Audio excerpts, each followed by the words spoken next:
ناظرین، آپ کا استقبال ہے ہمارے اس چینل منزل کی تلاش میں۔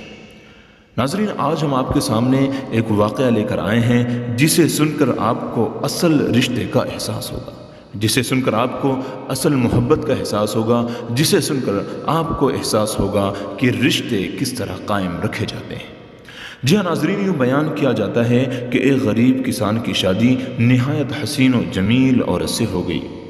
اس عورت کے حسن کی سب سے بڑی وجہ اس کے لمبے لمبے گھنے سیاہ بال تھے، جن کی فکر صرف اسے ہی نہیں بلکہ ان دونوں کو ہر وقت رہتی تھی۔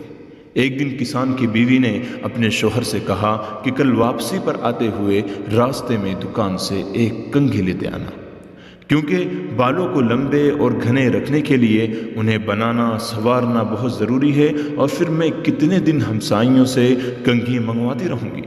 غریب کسان نے اپنی بیوی سے معذرت کر لیا اور بولا، بیگم میری تو اپنی گھڑی کافی دنوں سے خراب ہے، میرے پاس اتنے پیسے نہیں ہیں کہ اسے ٹھیک کروا سکوں، تو میں بھلا کنگھی کیسے لا سکتا ہوں؟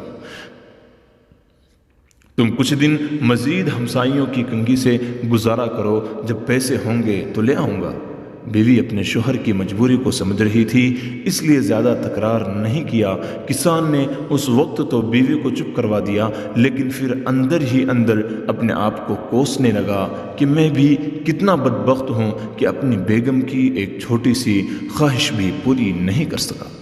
دوسرے دن کھیتیوں کی واپسی پر کسان ایک گھڑی کی دکان پر گیا اور اپنی ٹوٹی ہوئی گھڑی اونے پونے داموں بیچی اور اس سے ملنے والے پیسوں سے ایک اچھی سی کنگھی خریدی اور بڑی رازداری سے چھپا کر گھر کی طرف روانہ ہوا۔ اس نے سوچا گھر جا کر بیوی کو سرپرائز دوں گا تو وہ بہت خوش ہوگی۔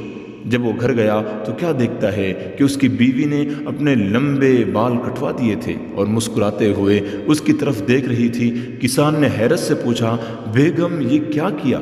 تم نے اپنے بال کیوں کٹوا دیے؟ پتہ ہے وہ تمہارے اوپر کتنے خوبصورت لگتے تھے؟ بیگم بولی، میرے سرتاج، کل جب آپ نے کہا کہ آپ کے پاس گھڑی ٹھیک کروانے کے پیسے بھی نہیں ہیں تو میں بہت افسردہ ہو گئی، چنانچہ آج میں قریب کی بیوٹی پارلر پر گئی تھی، وہاں اپنے بال بیچ کر آپ کے لیے ایک گھڑی لائی ہوں۔ جب کسان نے اسے کنگھی دکھائی تو فرط جذبات میں دونوں کی آنکھیں نم ہو گئیں۔ جی ہاں ناظرین، محبت صرف کچھ دینے اور لینے کو ہی نہیں کہتے، بلکہ محبت ایک قربانی اور اثار کا نام ہے، جس میں اکثر اپنی خواہشات اور جذبات کو صرف اس لیے قربان کر دیا جاتا ہے تاکہ رشتوں کا تقدس اور احترام برقرار رہے۔ جی ہاں ناظرین، یہ قصہ تھا ایک غریب کسان اور اس کی بیوی کا۔ ناظرین، اس واقعے کو سن کر کے ہم اپنے اندر ٹٹولیں اور جھانکیں کہ ہم چھوٹی سے چھوٹی چیزوں کے لیے کس طرح ایک رشتے کو ختم کر دیتے ہیں، کس طرح ایک رشتے میں درار پیدا کر دیتے ہیں، کس طرح اپنی خواہشات کو پورا کرنے کے لیے دو طرفہ محبت کو ختم کر دیتے ہیں۔ جہاں ناظرین، اس طرح کے واقعات سے ہمیں یہ سبق ملتا ہے کہ رشتوں کی بقا کے لیے اور آپس میں محبت کو مزید پیدا کرنے کے لیے اگر اپنے خواہشات کو قربان کرنے کا بھی وقت آ جائے تو اس میں دیر نہیں کرنی چاہیے۔ جی ناظرین، اس طرح کی مزید ویڈیو کے لیے آپ ہمارے چینل کو سبسکرائب کریں، لائک کریں اور شیئر کرنا ہرگز نہ بھولیں۔ السلام علیکم ورحمۃ اللہ وبرکاتہ۔